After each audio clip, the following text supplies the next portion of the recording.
Carmelo Cabrera Domínguez, jugador de baloncesto, hombre polifacético, nacido en un año del siglo pasado, en la calle Rabadán, cerca del Colegio Claret, centro escolar que iba a ser determinante en su futuro medio de vida, el baloncesto. A partir de este momento y durante una hora, vamos a tener la posibilidad de escuchar de su propia voz sus vivencias, sus experiencias, en fin, la apasionante historia de un hombre que llevó el nombre de Gran Canaria y de la ciudad de Las Palmas por todo el mundo.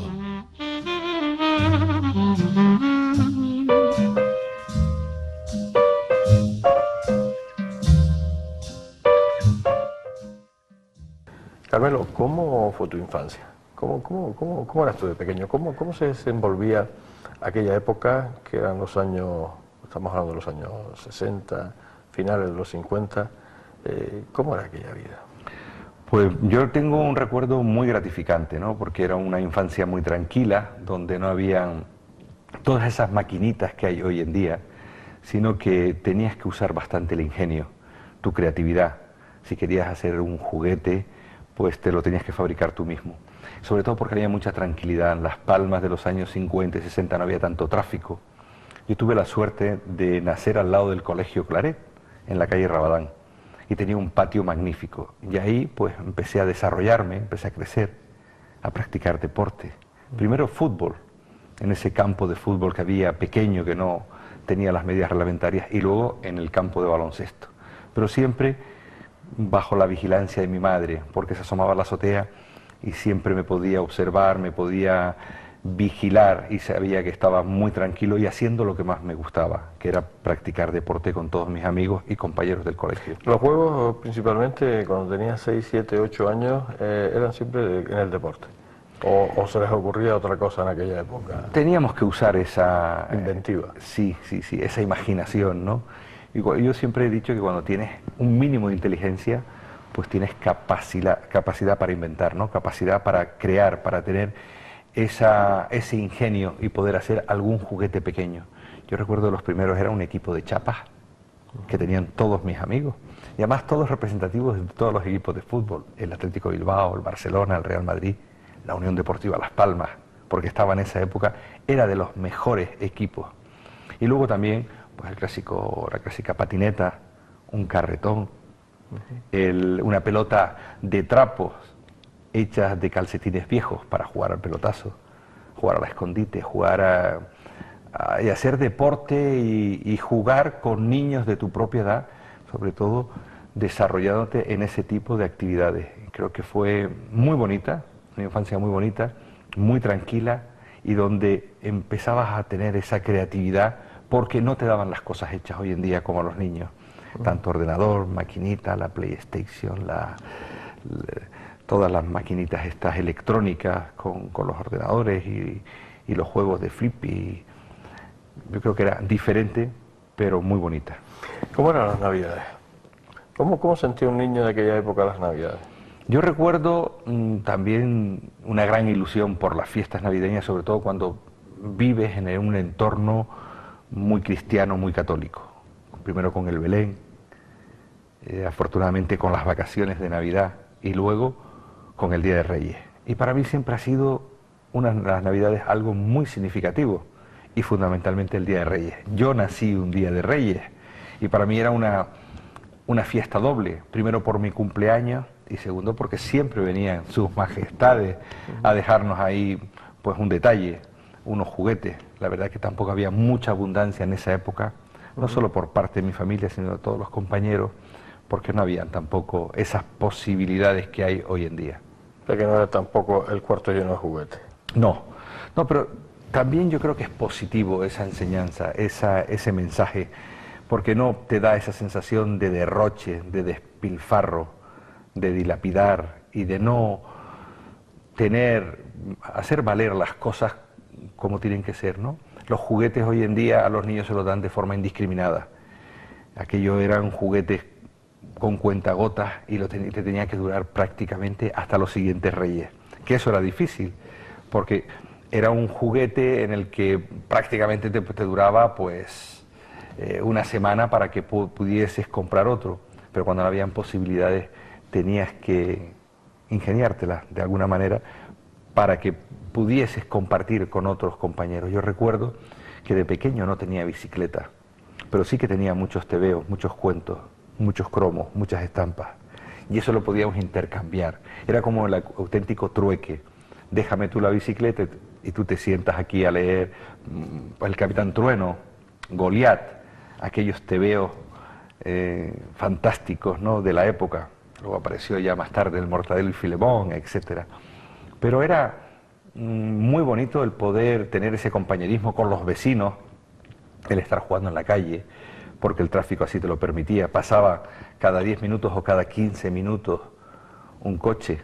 Eso es impensable hoy, no se puede salir ni a la calle prácticamente.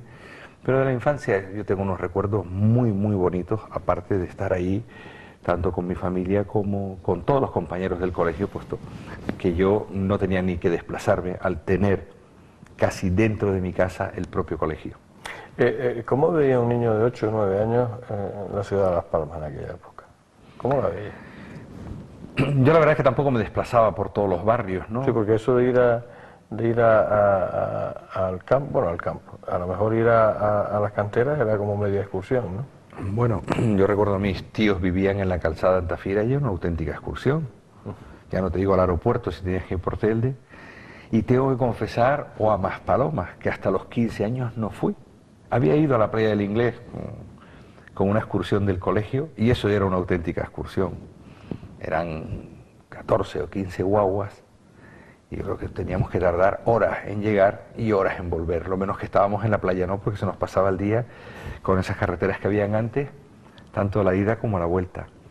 Pero Las Palmas para un niño de 8 o 9 años yo creo que tampoco tengo esa conciencia, independientemente de la playa de las Alcarabaneras, que era donde solíamos ir, y cuando la playa no la habían acortado, pues era una ciudad muy tranquila, con muy poco tráfico y sobre todo con mucha seguridad, donde podías dejar todavía el aldaba, el gancho en la puerta entornada, semiabierta, porque podías entrar y salir muchísimas veces de tu casa o ir a casa de los vecinos.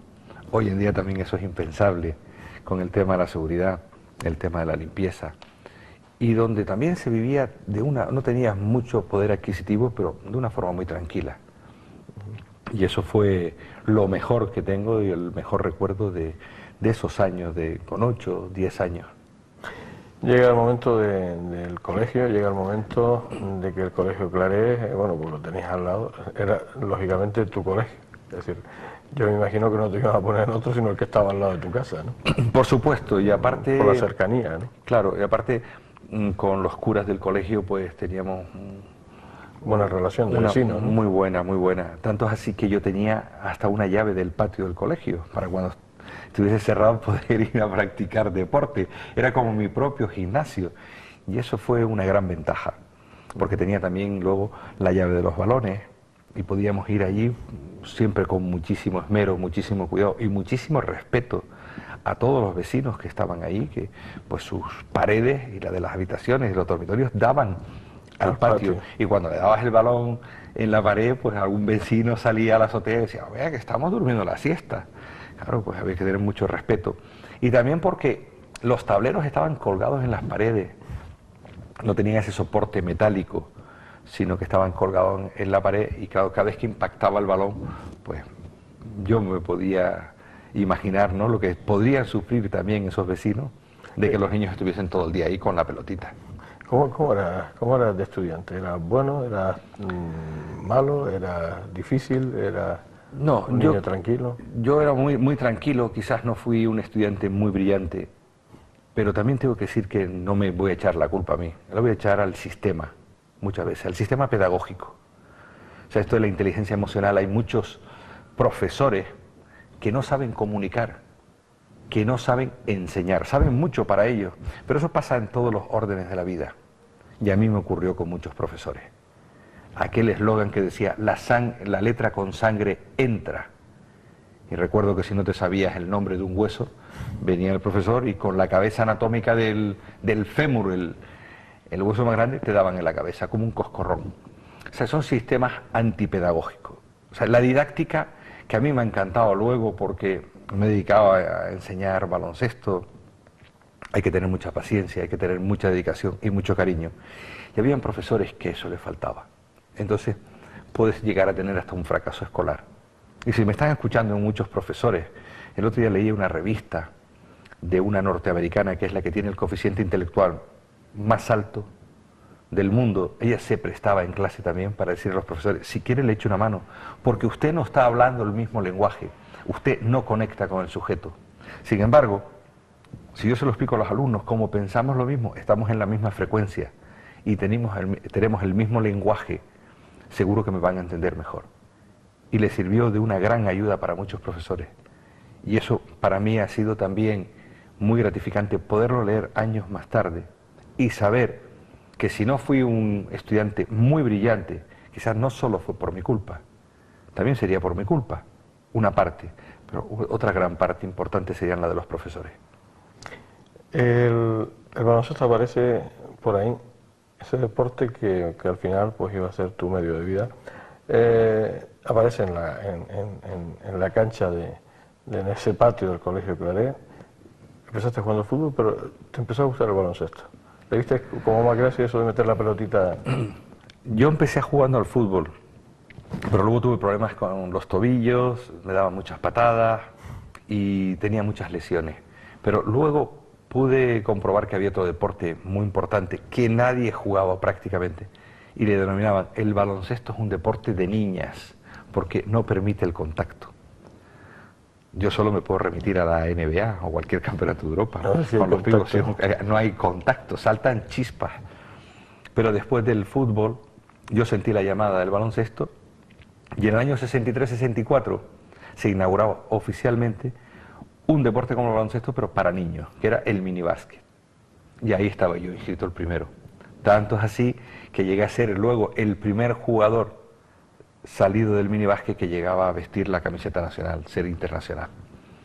Y eso sería el año 63-64. Y a partir de ahí he tenido la gran suerte de poder convertir mi hobby en una profesión. Y eso no lo puede decir todo el mundo. Eso es una gran satisfacción también, que tú puedas tener un modus vivendi de tu hobby, de tu afición, de tu entretenimiento. Y para mí era un ocio, cuando para otros era un auténtico sacrificio. El baloncesto que en esa juventud, bueno, pues prácticamente te la absorbe, ¿no? De alguna manera, ¿no? Porque tu vida cambia totalmente. A los 18 años te vas a Madrid, fichado por un equipo, el máximo equipo que había dentro del baloncesto nacional, el Real Madrid, y ahí cambia tu vida bastante, ¿no? Pues sí. Tu forma de vivir. Sí, pero también tuve la suerte de ir a un gran club y a un gran equipo, ¿no? Y siempre recuerdo esa frase y esa pregunta que hacía Bernabéu a los técnicos. Hay un chico en Las Palmas que juega baloncesto, me han dicho, y que juega bien. Y Bernabéu siempre preguntaba, ¿y qué tal es como persona? Sí, es buena persona. Entonces no hay ningún problema. Que venga, que ya nos encargaremos de enseñarle a jugar nosotros aquí en Madrid. Entonces con eso quiero decir que cuando das el salto y vas a un gran club, no solo te formas como jugador, sino te formas como persona. Integras una gran familia que es el Real Madrid de baloncesto. Y sobre todo cuando puedes compartir todas esas ilusiones, todos esos objetivos con compañeros maravillosos, que vuelve a ser otra familia tuya fuera de Las Palmas de Gran Canaria. Y eso es lo mejor que me pudo ocurrir, ¿no? Porque te formas como estudiante, como persona, como amigo, en definitiva también como un familiar más integrado dentro de ese gran colectivo de ese deporte de cohesión, ese deporte de conjunto que es el baloncesto. Tú al llegar a Madrid te sientes un poco, me imagino que añorando la familia, añorando los amigos en el primer momento, 18 años, eras muy joven y ya jugabas con gente muy mayor en aquellos tiempos. Claro. Digo mayor para ti, claro, porque ya es gente de 20 y tantos años largos, tú eras un niño. Eso te costó un poco esa adaptación, ¿no? El acordarte de tu familia, tus amigos, tu ambiente, tu clima, tu playa, tu sol, todo eso. Todo. Vamos a llamarle la morriña, la añoranza que dicen los gallegos, ¿no? Pero para mí los 3 primeros meses en Madrid fueron duros. Fueron duros porque no tienes como hoy el clásico agente, internet, la videoconferencia, el móvil, todos esos adelantos que te acercan muchísimo. Sin embargo, aquello era una aventura. Cuando querías hablar con tus padres una conferencia, tenías que llamar a la telefonista o a cobro revertido. La línea estaba saturada, llame usted dentro de 3 horas, se hacía de noche, llame usted mañana. Todo eso te daba como una cierta inseguridad y mucha lejanía. Aunque Madrid está tan cerca hoy en día. Pero sin embargo, el simple hecho de irse hoy jugadores canarios, como el caso de Sergio Rodríguez, a la NBA, está mucho más cerca, porque llamas todos los días, tienes un contacto con tu familia. Sin embargo, a mí no me ocurrió. Y fue un cambio también bastante brusco de entrenar y jugar a baloncesto como un auténtico hobby, a hacerlo de una forma profesional, con una serie de objetivos. Y unos objetivos además muy altos. No solo era participar, jugar o ganar, no, no, no. El compromiso era quedar campeón de liga, quedar campeón de Europa, quedar campeón del mundo. Claro, el listón era tan alto que yo no tenía la experiencia internacional absoluta. Sí había participado en un campeonato de Europa Junior, pero las diferencias eran abismales, sobre todo con esos grandes monstruos como era Emiliano, Luik, Bravender, mejores jugadores de Europa, campeones de Europa, y que años atrás, 2 o 3 años, eran mis auténticos ídolos, y que cuando tenía alguna posibilidad los podía observar, los podía ver y los podía seguir a través de la pequeña pantalla. Cuando televisión, algunos días nos podía ofrecer esos partidos de baloncesto, yo siempre estaba sentado e intentando luego imaginar y soñar que algún día podía jugar en el Real Madrid. Y casualmente, pues 3 años más tarde estaba ahí sentado en el vestuario mirando para Sevillano, para Emiliano, para Luik, y donde no daba prácticamente crédito a lo que me estaba ocurriendo. En Madrid se desarrolla tu juventud. ¿Sigues estudiando o el baloncesto no te dejaba mucho tiempo para...? No, además era una obligación por parte de la disciplina deportiva del Madrid, que no solo era formarte como persona, sino formarte para el futuro y usar el deporte como trampolín para el día de mañana. Y eso fue lo que ocurrió. Ocurrió que seguí estudiando, terminé mis estudios, y eso fue lo más importante también, porque el baloncesto o el deporte puede ser efímero, puedes tener una lesión, puedes durar 3 años, 4. Yo afortunadamente, y tuve la suerte de jugar 20 temporadas ininterrumpidas, pero hay muchos que no, hay muchos que olvidan los estudios. Para mí es primordial, es importantísimo, es fundamental, y no puedes dejar de formarte porque estés haciendo un deporte. Yo sé que cada día es más difícil porque está más profesionalizado, pero la formación del individuo, del sujeto, es importantísimo. No solo te tienes que formar como deportista y formar el cuerpo, también hay que formar la mente, y hay que desarrollarla y hay que estudiar, porque el día de mañana viene muy rápido, y lo digo sobre todo para los niños también que están haciendo deporte, que es tan importante o mucho más importante los estudios que el deporte. Empiezas a jugar, empiezas a sentir... ¿Cómo te divertías tú en aquella época en Madrid? ¿Tenías tus bailes, tenías tus historias? Pues poco, porque entrenábamos mucho, la verdad, y terminabas tan rendido. Yo recuerdo la época en junior, que fue cuando llegué con 18 años, que entrenaba con los juniors, entrenaba con el primer equipo, iba al gimnasio, tenía que estudiar. Y es que a las 10 de la noche yo, que no tenía medio de transporte privado, sino el público, con la bolsa ahí cargando de un sitio para otro, haciendo transbordos, cogiendo una guagua y otra guagua y el metro y un tranvía, llegaba derrotado, llegaba agotado a casa y no tenía tiempo para salir. Y aparte es que estabas tan involucrado, tan metido y tan comprometido con el baloncesto y con el equipo, que siempre estaba entrenando, y si algún día nos daban una tarde libre y nos íbamos al cine, parecía que nos habían dado una semana, porque entrenabas con tantos entrenamientos durante todo el día y durante todas las semanas, y luego viajes, que no te daba tiempo pues ni para ir a bailar.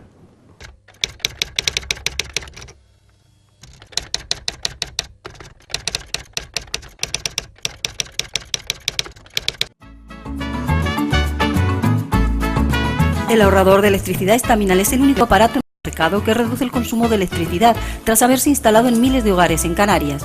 No deje que su factura de electricidad afecte su economía familiar.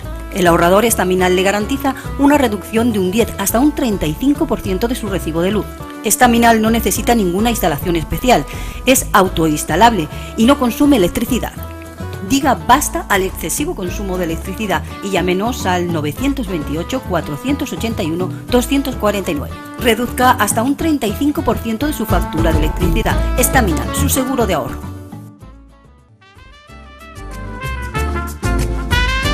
Ahorrador de electricidad Estaminal. Tras muchos años de implantación en Canarias, les ofrecemos la posibilidad de ahorrar de un 10 hasta un 35% del consumo de su factura de electricidad. Tenemos un ahorrador que se adapta a sus necesidades, sea cual sea su tipo de negocio o industria. Muchos ahorradores puede encontrar en el mercado, pero solo Estaminal ha demostrado su eficacia. No deje que los gastos abusivos de electricidad afecten su economía de negocio. Pídanos presupuestos sin compromiso al 928-481-249. Ahorrador de energía Estaminal, la solución a sus problemas de exceso de consumo. Ahorre de un 10 hasta un 35% de su factura de electricidad.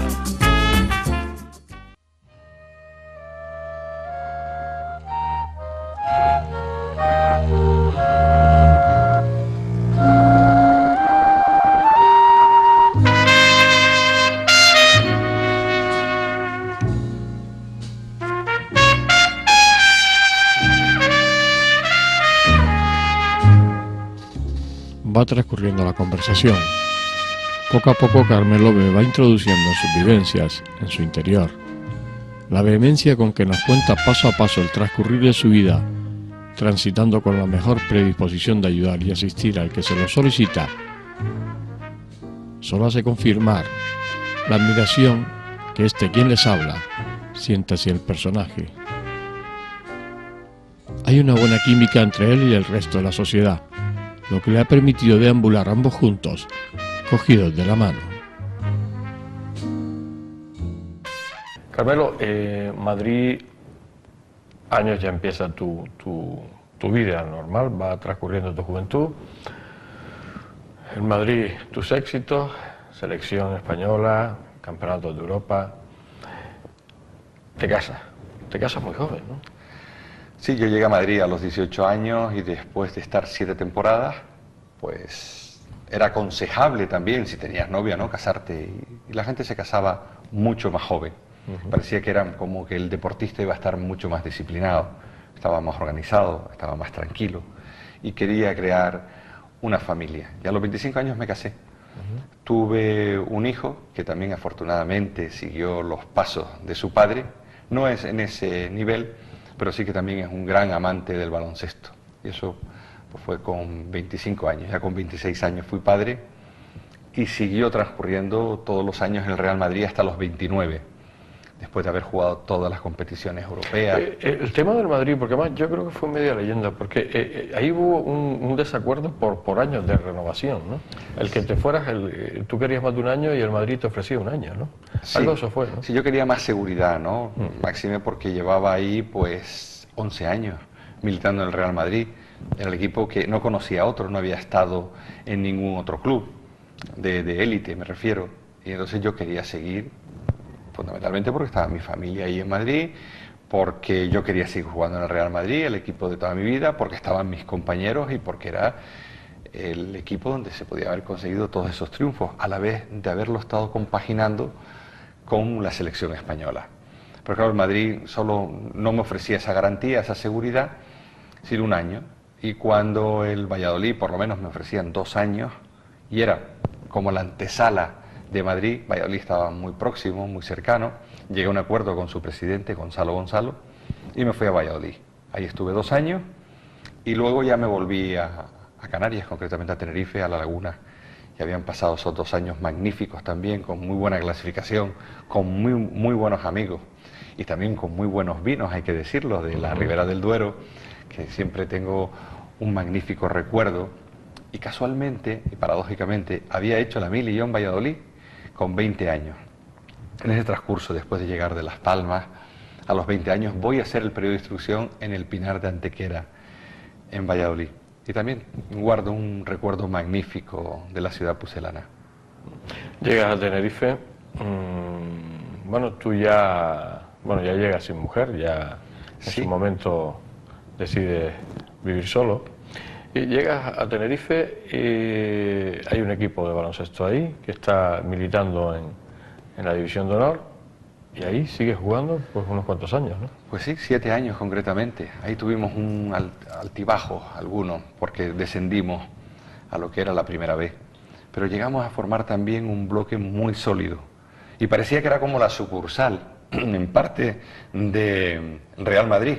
Habían fichado a Walter Serbiak, a Randy Meister, a Luis Mari Prada, estaba el tristemente desaparecido también Richie Betancourt y yo.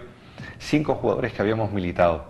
Entonces fue una experiencia también muy bonita, porque hicimos muy buenas campañas. Y luego ya llegaron 2 americanos también magníficos, como fue el caso de Eddie Phillips y Mike Harper. El famoso Eddie Phillips fue el de la pistola... El pistolero. El pistolero Sí, en sí. La Laguna fue, ¿o? Fue en las Américas. En las Américas. Sí, por lo visto ahí tenía algún problema con alguien, sacó una pistola, como en América, eso es normal que todos tengan, yo creo que el 95% de los ciudadanos norteamericanos tienen una pistola, además está permitido, pues él pensaba aquí que tener una 9 milímetros Parabellum de esta, el arma utilizada por ETA político-militar, que él la podía tener por la calle. Y claro, empezó a pegar tiros al aire y la policía pues le detuvo, le retiró el pasaporte y yo creo que todavía tiene orden de búsqueda y captura en toda la comunidad económica europea, o ha prescrito ya, no lo sé. Pero porque él tiene que que abandonar el equipo, no, por aquella... Sí, lo abandona. Y fue una pena porque era un magnífico jugador que se transformaba, era un pura sangre en la cancha. Más te jugabas bien con ellos, ¿no? Te llevabas bien con ellos. Muy bien. Además nos entendíamos muy bien. Y eran magníficos profesionales. Te retiras con 38 años, pero Sí. más porque te cansas un poco, a lo mejor por la historia que estaba sucediendo en aquel momento en el Tenerife, que porque no te consideraras capaz de aguantar un par de años más, ¿no? Yo podía haber aguantado un par de años más. El problema eran las pretemporadas, que eran muy duras. Y también la mentalidad de algunos directivos, que pensaban que cómo le iban a pagar el mismo salario a uno que estaba empezando, que jugaba más minutos por decisión del entrenador, que alguien que tuviese en ese momento 38 años. Entonces me invitaron a que no podía seguir manteniendo ese nivel económico y yo decidí pues colgar las botas y dedicarme a temas empresariales. Y a partir de ese momento me vuelvo a Las Palmas, entro en el Cabildo, pero siempre sigo muy ligado al baloncesto, dando clinics, asesorando, enseñando, porque es un deporte que cuando lo llevas tan dentro es tan difícil de separarte de él. Por eso estoy un poco en contra cuando alguien dice, ya eres exjugador de baloncesto. Digo, no, yo siempre he sido jugador. Lo que pasa es que no soy jugador en activo, pero todavía sigo jugando unas pachangas por ahí, sigo con la Asociación de Veteranos del Real Madrid. Y eso lo quiero comparar un poco como los toreros. Los toreros cuando se retiran no son ex-toreros, son toreros hasta que se mueren. Claro. Y a mí me gustaría también que con los jugadores y con los deportistas siempre seguirán siendo jugadores de baloncesto, que no practican o que no militan en un equipo o que no están de forma activa, pero sí que siguen jugando. Es impensable para mí separarme del baloncesto, sigo haciendo mis pinitos, voy a jugar o con mi hijo, con mi sobrino, con mis amigos o con los ex compañeros, eso sí podemos decir ex compañeros que siguen siendo jugadores de baloncesto. El tema del Gran Canaria, del equipo de Las Palmas, que ya en el 84 sube a la ACB, ¿alguna vez hubo contactos? ¿Alguna vez intentó? Porque bueno, después hubo también mucha leyenda acerca de eso, acerca de que Carmelo Cabrera no quiso fichar en el Gran Canaria y bueno, parece ser que las versiones no son las mismas, ¿no? Sobre todo por lo que se ofrecía, ¿no? Carmelo Cabrera. A mí me hubiese encantado jugar aquí unos años, ¿no? Y haberme retirado y haber colgado las botas, ¿no? Pero eso no fue posible. Lo Lo que pasa es que luego desmintieron por parte de algunos directivos que eso no fue cierto, pero esa fue la realidad, que yo estaba muy ilusionado, pero les parecía a lo mejor que era un poco desorbitadas mis pretensiones económicas, que era lo que me estaban ofreciendo en Tenerife, y era el equipo donde estaba jugando. Y no llegamos a un acuerdo, que fue una auténtica pena, una auténtica lástima, que no pudiese colgar las botas en el mismo sitio donde yo empecé a debutar y a jugar en la misma cancha, porque no hay que olvidar que el Gran Canaria es el antiguo Claret con sus propios estatutos, y hubiese sido muy bonito y precioso el hecho de haber participado en un equipo y haber contribuido a que se fortaleciese, aunque hoy en día gozan de muy buena salud deportiva, de que están haciendo extraordinarias temporadas y que nadie es imprescindible ni nadie es irrepetible en ningún equipo. Sin embargo, nunca el Gran Canaria ha intentado buscar a Carmelo Cabrera, bueno, pues esas experiencias, esa veteranía, de relacionarlo nunca con el club, ¿no? Ellos tienen su política deportiva y tienen pues sus profesionales y su gente, ¿no? Y por lo visto pues no han querido contar con, digamos, con mi experiencia deportiva en el baloncesto, ¿no? Pero a ellos les ha ido bien con ese sistema y siguen con ese sistema, lo cual hay que aceptarlo. A mí me hubiese gustado participar, ¿no?, en cualquier proyecto deportivo de mi ciudad y de mi isla, porque soy canario, soy gran canario, nací en Las Palmas de Gran Canaria y fue la ciudad que me vio nacer en el deporte y a la que pude pasear con muchísimo orgullo por todo el mundo.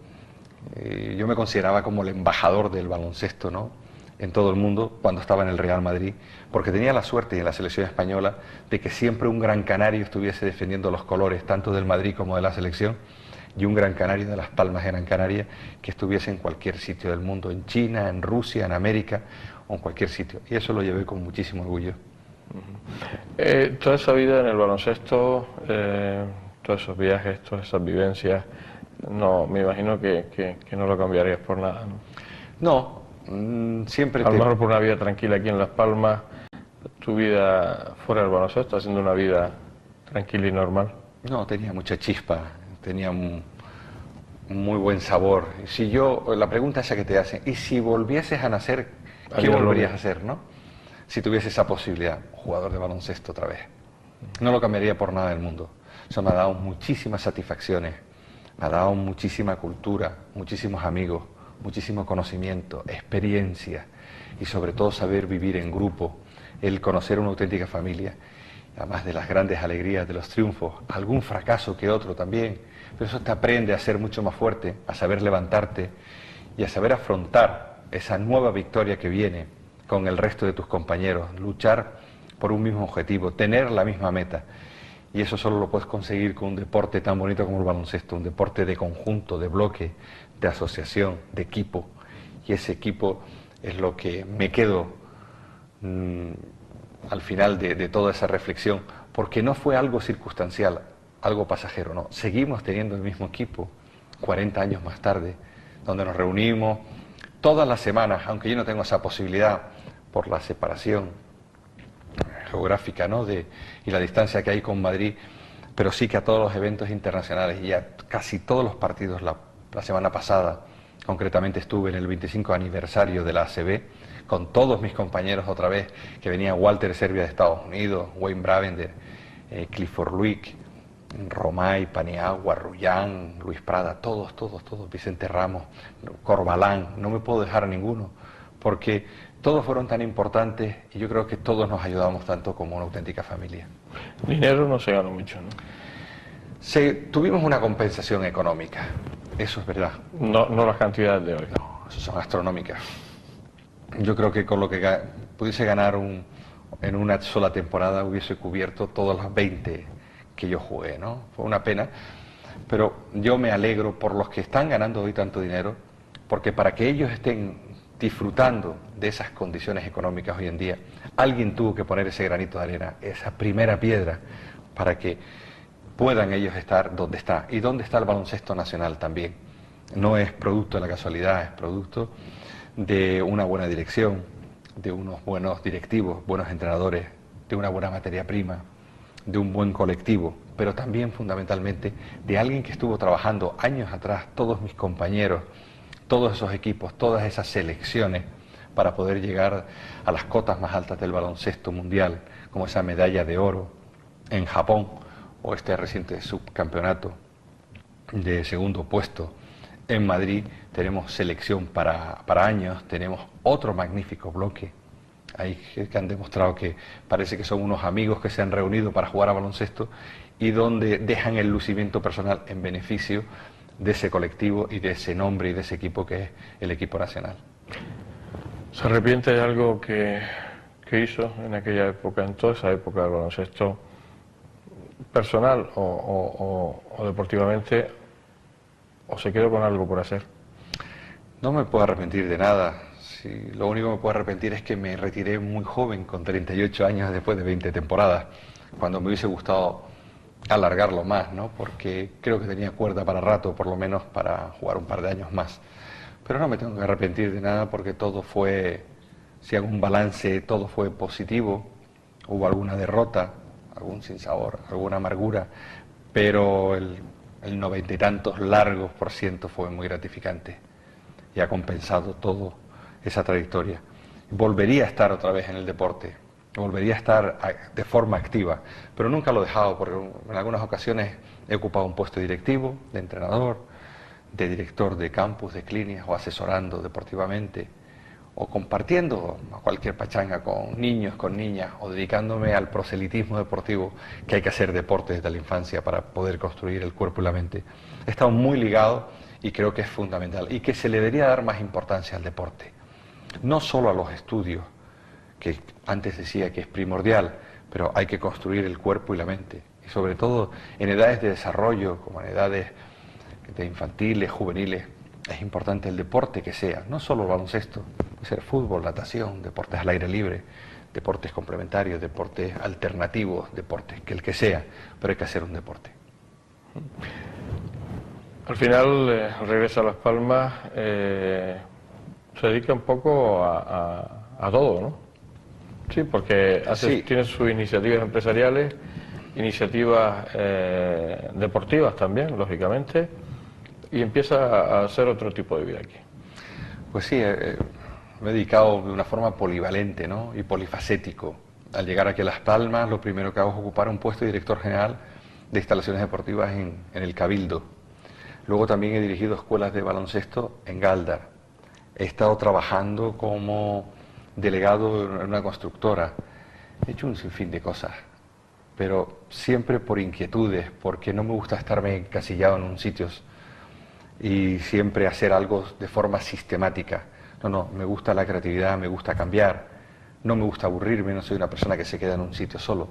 Me ha gustado mucho viajar también, lo he podido compaginar. También me he dedicado a la política en un momento determinado de mi vida, que también fue una experiencia muy positiva, quizás irrepetible, y me gustaba conocer la política desde dentro, porque siempre todos somos políticos, algunos son apartidistas, pero políticos, en definitiva, toda persona siempre se dedica a la política, consciente o inconscientemente, y eso me ha gustado muchísimo. Y ahora mismo pues tengo también unos proyectos nuevos para seguir desarrollando y seguir creando y que la mente no pare y seguir divirtiéndome, porque en definitiva lo que hay que hacer, hagas lo que hagas, hay que hacerlo con buen estado de ánimo, que te sirva de hobby, que te sirva de satisfacción, de distracción. Aunque dice la gente, es que yo tengo un trabajo que siempre es la misma rutina, por eso yo nunca he querido encasillarme en un tipo de trabajo, sino que sea de forma variada, y eso lo he podido conseguir, y para mí ha sido una auténtica suerte. Ahorrador de electricidad Staminar. Tras muchos años de implantación en Canarias, les ofrecemos la posibilidad de ahorrar de un 10 hasta un 35% del consumo de su factura de electricidad. Tenemos un ahorrador que se adapta a sus necesidades, sea cual sea su tipo de negocio o industria. Muchos ahorradores puede encontrar en el mercado, pero solo Staminar ha demostrado su eficacia. No deje que los gastos abusivos de electricidad afecten su economía de negocio. Pídanos presupuesto sin compromiso al 928 481 249. Ahorrador de energía Staminar.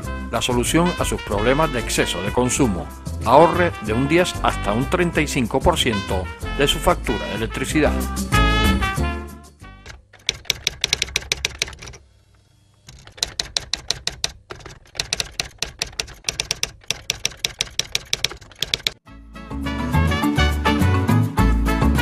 El ahorrador de electricidad Estaminal es el único aparato en el mercado que reduce el consumo de electricidad tras haberse instalado en miles de hogares en Canarias. No deje que su factura de electricidad afecte su economía familiar. El ahorrador Estaminal le garantiza una reducción de un 10 hasta un 35% de su recibo de luz. Estaminal no necesita ninguna instalación especial, es autoinstalable y no consume electricidad. Diga basta al excesivo consumo de electricidad y llámenos al 928 481 249. Reduzca hasta un 35% de su factura de electricidad. Estaminal, su seguro de ahorro.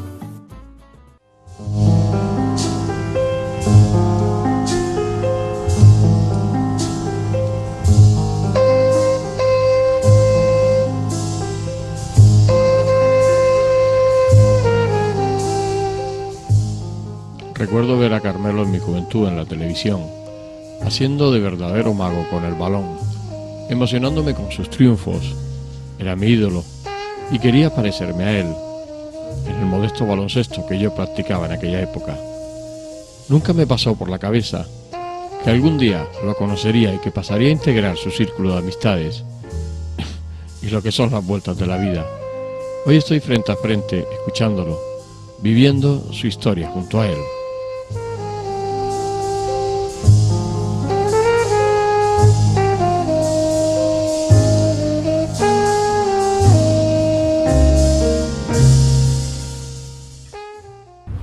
Carmelo, estamos en tu última época, la época de hoy, es una época en que, bueno, tú decías antes de esta pausa que hemos tenido, la política. ¿Qué piensas tú de la política? Porque estos últimos tiempos el ser político o el meterse en política no es bueno porque tiene mala fama, pero a ti te da por entrar en la política, por implicarte en un proyecto. Y creo que has salido a la política, no lo sé, pero bueno, ¿qué impresión tienes de todo eso? Yo entré en la política porque fundamentalmente no me estaban gustando las cosas como se estaban haciendo y cada uno tiene sus inquietudes. Y eso es el eslogan que teníamos: no vale pasar de la política, hay que cambiarlo. Yo creo que la política es una actividad muy noble, que todo ser humano se debe dedicar a la política. Yo me he querido dedicar de forma activa, no he tenido la suerte de poder salir, pero sí que estoy en un momento ahora de stand-by, ¿no? Ni me he retirado de la política, ni pienso en este momento si voy a seguir o no. Porque me gustaría seguir algo que has empezado, tener la misma ilusión, con las mismas ganas que he empezado y como me había invitado mi partido. Pero tengo que tener esta etapa de reflexión para saber si realmente vale la pena seguir o en el partido o seguir en la política. Pero es algo que siempre de pequeño me había gustado. El tema de la política, el tema de estar ahí metido, de hacer cosas por mi ciudad, de hacer cosas por mi pueblo, de implicarme, involucrarme y de quitar un poco la fama esta de que todo el mundo está lleno de corrupción. No, hay muchas familias que a lo mejor hay una persona o hay algún familiar que ha tenido algún problema, no todos lo van a tener. Y en la política pasa lo mismo, que hay chorizos, lo hay en todos los sitios y en todos los partidos, pero no se puede juzgar ni valorar a todos con el mismo rasero, porque sería injusto. Yo creo que los políticos son necesarios, lo creo, no, lo afirmo, pero que tenemos que tener buenos políticos, no personas que vienen a lucrarse, que vienen a usar como trampolín la política para sus propios negocios, para dar licencias, para que siga habiendo tanta corrupción. Y esto es lo que yo, por lo menos, era mi eslogan: llego con las manos muy limpias y me quiero marchar de la política con las manos más limpias todavía, porque no he necesitado la política para vivir nunca, y no voy a estar ahora a mi edad pensando en que yo pueda tener un modus vivendi en la política, cuando tengo mis propias empresas, mis propios negocios, y que no necesito para nada, absolutamente, en ese sentido, la política. A lo largo de tu vida has creado muchos amigos y enemigos. Yo creo que enemigos pocos, porque yo suelo llevarme bien con todo el mundo y es lo que quiero, porque el ser agradecido, el ser dadivoso, el ser generoso. Por lo menos ese es mi comportamiento, esa es mi intención. Lo que pasa es que muchas veces también la envidia es la virtud más grande que tiene el español medio. Y siempre digo que no hay que ser envidioso, hay que envidiar a alguien que es diferente. Sin embargo, muchos se empeñan en que quieren ser envidiosos. Y eso no podemos cambiar la voluntad ni la mentalidad de muchas personas. Pero en definitiva, yo lo que me refugio son en mis amigos, en mi familia, en la gente que quiero y me quiere, en la gente que realmente vale la pena rodearte de ellos. Los demás, si abunda mucho la mediocridad, no voy a estar dentro de la mediocridad. Voy a estar con las personas que valen la pena, con las personas que yo elijo. Esto decía también mi amigo Serrat. Carmelo, los amigos son pocos, bien escogidos y bien elegidos, medidos con vara rasa, lo mejor de cada casa. Y es verdad, Joan Manuel, yo se lo decía. ¿Por qué? Porque son pocos, pero buenos. No hace falta que tengas muchos, porque parece que todos quieren ser, soy amigo de fulano de tal, soy amigo. No, amigos hay que vivirlo, hay que sentirlo, hay que demostrarlo. Y realmente yo he tenido esa gran suerte de tener muy buenos amigos, grandes amigos, aunque sean pocos. Comentabas, Carmelo, que tienes proyectos, porque dices tú que, bueno, tienes una larga vida, pero tú no paras, ¿no? Ahora estás maquinando nuevos proyectos. Pues sí, estaban maquinando unos proyectos de hoteles rurales, otros de equipamientos deportivos, otros de temas empresariales de inversiones, y siempre estoy maquinando, pero yo creo que eso es bueno. No quedarte quieto, decir que la gente te tiene que jubilar por el carnet de identidad. No, yo creo que el carnet de identidad no tiene nada que ver ahí, sino simplemente es un dato histórico. Eso depende de cómo te encuentres, la fuerza, la ilusión, y esto es lo que no para siempre en mi mente. Cada día que me levanto con una nueva ilusión. ¿Qué es lo que voy a hacer? ¿Qué es lo que voy a intentar construir? Y creo que es el mejor sistema para mantenerte vivo, para mantenerte ilusionado, porque si no todos los días serían del mismo color, y yo los quiero ver en tecnicolor, que cada día sea diferente, que cada día tenga una motivación, que me pueda involucrar en un programa o en un proyecto. Y por eso he estado actuando de forma polivalente y polifacética a lo largo de todos mis años. Y eso es lo que espero seguir haciendo todos los años que me puedan quedar de vida.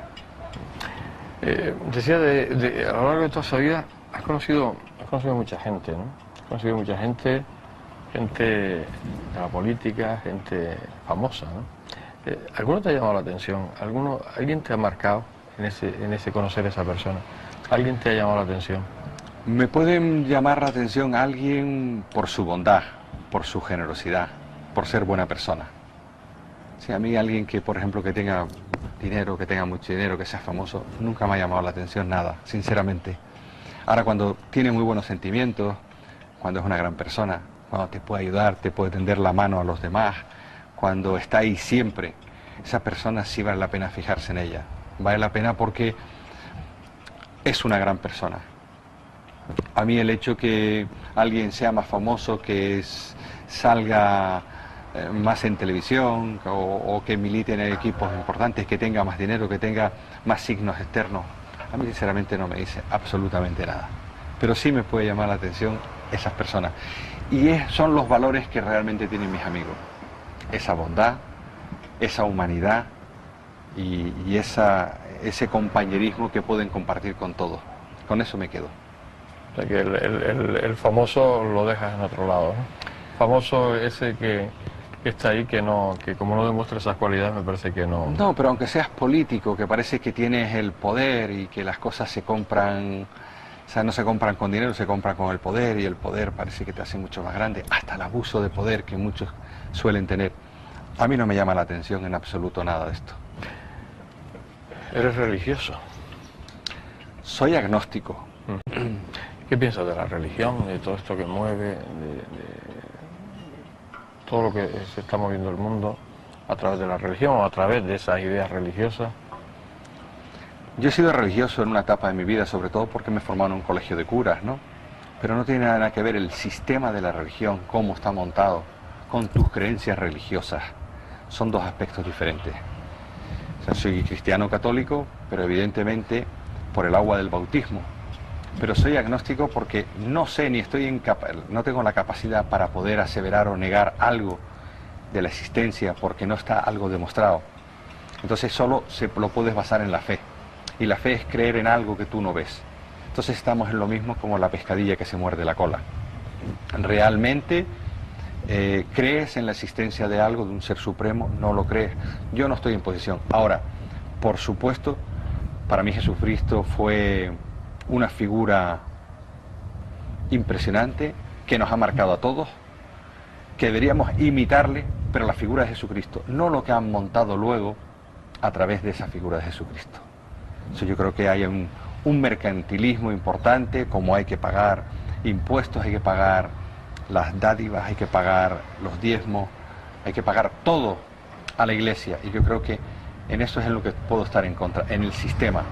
Pero Jesucristo me pareció la persona más encantadora que podía haber conocido, si tenía que haber conocido a alguien.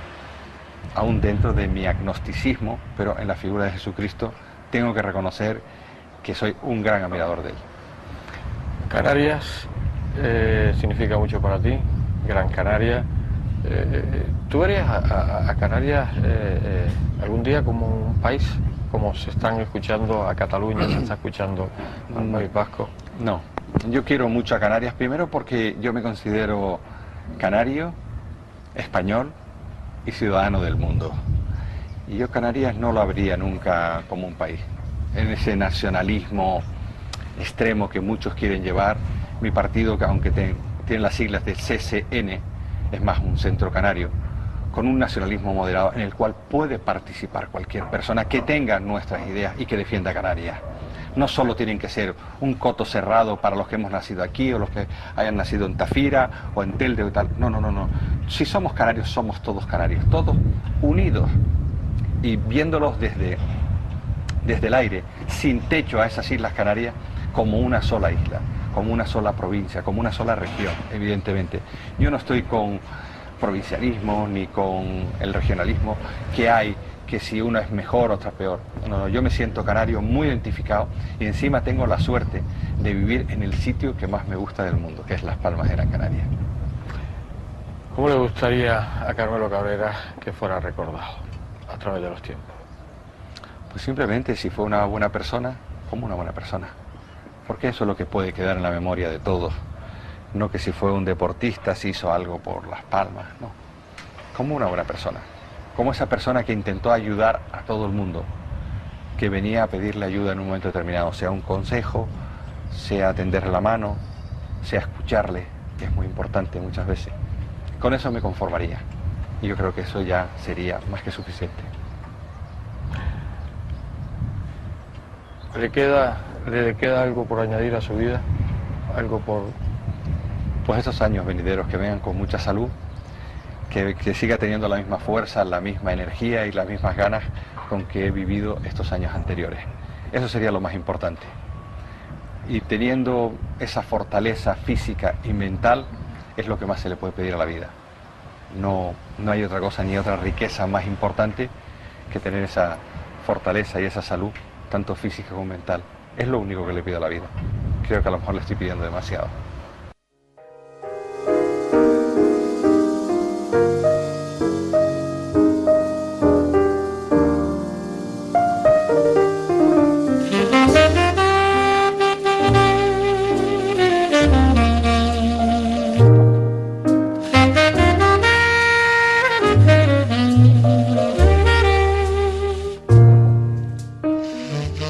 Si les dijera que el tiempo transcurrido junto a Carmelo Cabrera en esta conversación ha pasado de una manera tan fugaz que sería capaz de jurarles que estoy en el inicio, seguramente no me creerían.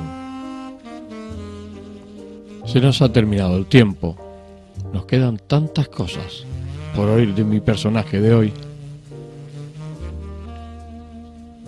Nos decía Carmelo que le gustaría que fuera recordado como una buena persona y que eso podía quedar en la memoria de todos. Y yo estoy seguro de que así será, por esa labor altruista que ha dedicado gran parte de su vida.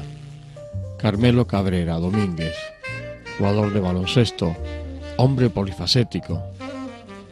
Permíteme que te exprese mi agradecimiento por dejarnos compartir contigo estos minutos. Gracias, amigo, por ser como eres y por favor, No dejes que nada ni nadie te cambie. Hasta siempre.